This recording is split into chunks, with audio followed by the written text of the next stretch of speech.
Hi friends, నేను మీ smiley స్వర్ణ. ఎలా ఉన్నారు? ఏంటి అరటిపూ చూపిస్తున్నాను అనుకుంటున్నారా? ఏం లేదండి, ఈ అరటిపూతోటి మీకు ఒక రెసిపీ కర్రీ చేస్తాము అనమాట. ఎలా చేస్తానో మీకు చూపిస్తాను, వచ్చేసాయి చూడండి. ఫస్ట్ ఈ అరటిపువ్వుది ఒక్కొక్కటి ఇలా ఒలుచుకోవాలన్నమాట. పెటల్స్లా ఉంటాయి కదా, అవి ఒలుచుకోవాలన్నమాట. ఒలుచుకుని ఆ లోపల ఇలా ఉంటాయి అన్నమాట. తొక్కులటు వస్తాయి, ఈసలు అంటారు కదా, అవి తీసేయాలి. చూసారా, ఇలా చూపిస్తున్నాను వీడియోలో. అలా తీసేయాలన్నమాట ఒక్కొక్కటి అలా. కొంచెం ఇది పేషెన్స్ ఉండాలండి దీనికి, ఈ కర్రీకి. కొంచెం ఆ ఒలుచుకోవడం వరకు కొంచెం పేషెన్స్ ఉండాలి. తర్వాత కర్రీ అయితే మాత్రం ఫటాఫట్ మీకు తొందరగా చూపించేస్తాను. ఇంత స్లో ప్రాసెస్ ఉండదు. ఇదిగోండి, అవన్నీ ఒలుచుకున్నాక ఇగో ఇలా మిక్సీలో వేసుకుని, పచ్చిదేనండి, సాల్ట్ వేసుకుంటే దీన్ని గ్రైండ్ చేసుకోవాలన్నమాట. చూసారా, వేస్తున్నాను నేను.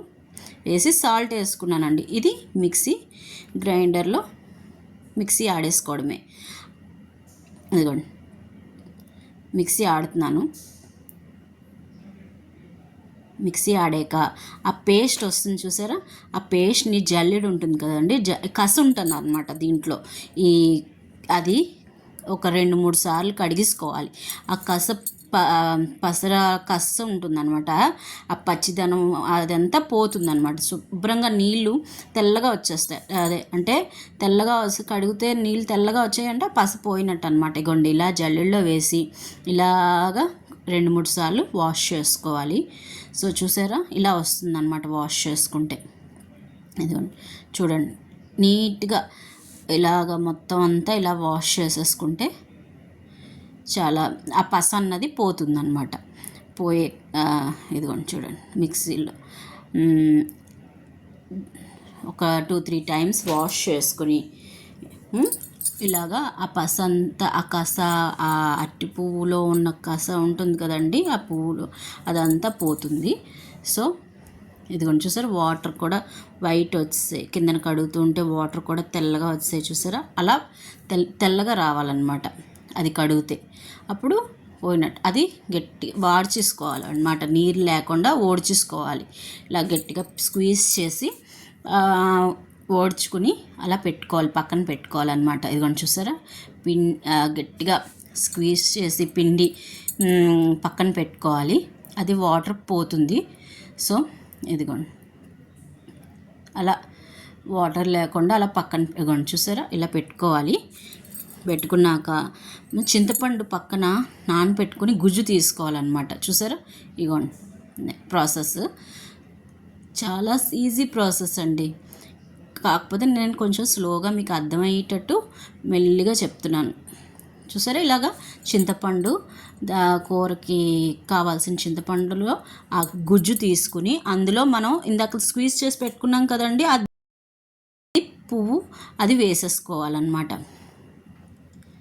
ఈ లోపల ఆ చింతపండు పొల్లంతా దానికి పడుతుంది. చూసారా, మొత్తం అంతా అలా వేసేసుకోవాలి. చూసారు, పిండి వాటర్ లేకుండా వేసేసుకోవాలి చింతపండు రసంలో. ఓన్లీ చింతపండు రసంలో వేసేసుకోవాలన్నమాట. ఇదిగోండి, ఇది చాలా హెల్త్కి కూడా చాలా మంచిదండి. నేనేంటి అన్నీ ఇలాంటి కూరలే చూపిస్తున్నాను అనుకుంటున్నారా? ఇది మనకు తెలీదు. ఈ రెసిపీ మీకు ఎంతమంది ట్రై చేశారో నాకు కామెంట్లో పెట్టండి. కామెంట్ చేయండి ఫ్రెండ్స్. ఇది చూసి, ఈ రెసిపీ చూసి నాకు మీరు చేసుకొని చెప్పండి. మెంతులండి, ఇది పచ్చి మెంతులు ఇలా పైన వేసుకోవాలన్నమాట. ఇప్పుడు ఇన్ని మెంతులే అని అనుకోకండి, చేదు అస్సలు ఉండదండి. ఇది చాలా షుగర్ పేషెంట్స్కి అదేనే కాదు, అందరికీ చాలా హెల్త్కి మంచిదండి. నేను అన్ని వీడియోస్ హెల్త్కి మంచివే చేస్తున్నాను. సో మీకు నచ్చేటట్టు ఉంటాయి. పసుపు వేసుకున్నానండి. పసుపు ½ టీ స్పూన్ పసుపు వేసుకోవాలి. చూసారా, ఏం లేదు, చింతపండు వాటర్లో అది గుజ్జు అదే ఉంటుంది కదా, ఆ పువ్వు తాలూకా మిక్సీ చేసుకున్నది, ఆ పేస్ట్, జస్ట్ మెంతులు, పసుపు ఇవన్నీ కలిపి ఇగోండి చూసారా, ఇలాగా మెంతులు అందులో నానిపోతుంది కాబట్టి మనకి చేదే అనిపించదు. సో ఇలా కొంచెంసేపు పక్కన పెట్టుకోవాలండి. ఒక 10 to 15 మినిట్స్ పక్కన పెట్టుకోవాలి. పెట్టుకున్నాక ఇగోండి మూకుడు కాలేసుకుని ఆయిల్ పోసుకుని ఆయిల్ కాగాక ఇదిగోండి పోపు మినపప్పు, పచ్చిమిరపకాయలు, ఎండమిరపకాయ, కరివేపాకు ఇదిగోండి చూసారా అన్నీ పోపు కావాల్సిన ఈ కూరకి పోపు వేసుకుంటున్నాను చూడండి. మినపప్పు, ఎండుమిరపకాయలు, పచ్చిమిరపకాయ, కరివేపాకు, కొంచెం ఇంగు కూడా వేసుకుంటామండి. అది చిటపట్లాడుతూ ఉంటుంది కదా. పోపు వేగాక ఇదిగోండి చూడండి ఇంగు వేస్తున్నాను. ఇంగు వేస్తే చాలా టేస్ట్గా ఉంటుందండి. ఆ కర్రీ ఫ్లేవరు చాలా టేస్ట్గా ఉంటుంది.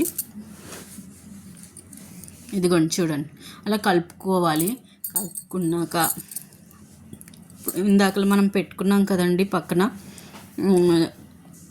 చింతపండులో నానబెట్టి అది పెట్టుకున్నాం కదా, అది పిండేసి ఇగోండి ఆ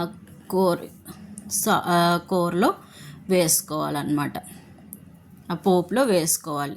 ఇదిగోండి చూడండి పిండి ఎలా వేస్తున్నాం. మొత్తం అదంతా వేసుకుని కలుపుకుంటూ ఉండాలి మధ్య మధ్యలో, అది మాడిపోకుండా. సో ఇదిగోండి వేస్తున్నాను చూసారా, ఇలా వేసుకోవాలి.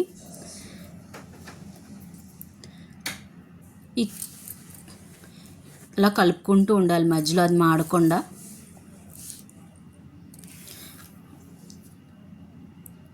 చూసారా అదంతా యూజ్ చేసి వేస్తున్నాను.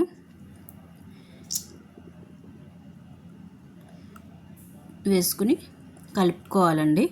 ఇదిగోండి చూడండి కలుపుకొని దీనికి సరిపడా రుచికి సరిపడా సాల్ట్ వేసుకోవాలండి. ఈ కర్రీకి సరిపడా సాల్ట్ వేసుకుని కలుపుకొని అంతేనండి. ఈ పువ్వు కూర చూడండి మీకు తెలుస్తున్నదా కలరు.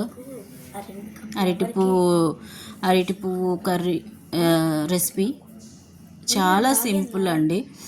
కొంచెం ఇది ప్రాసెస్ కానీ విడివిడిగా భలే వచ్చేస్తుందండి. ఇగోండి వేస్తాను.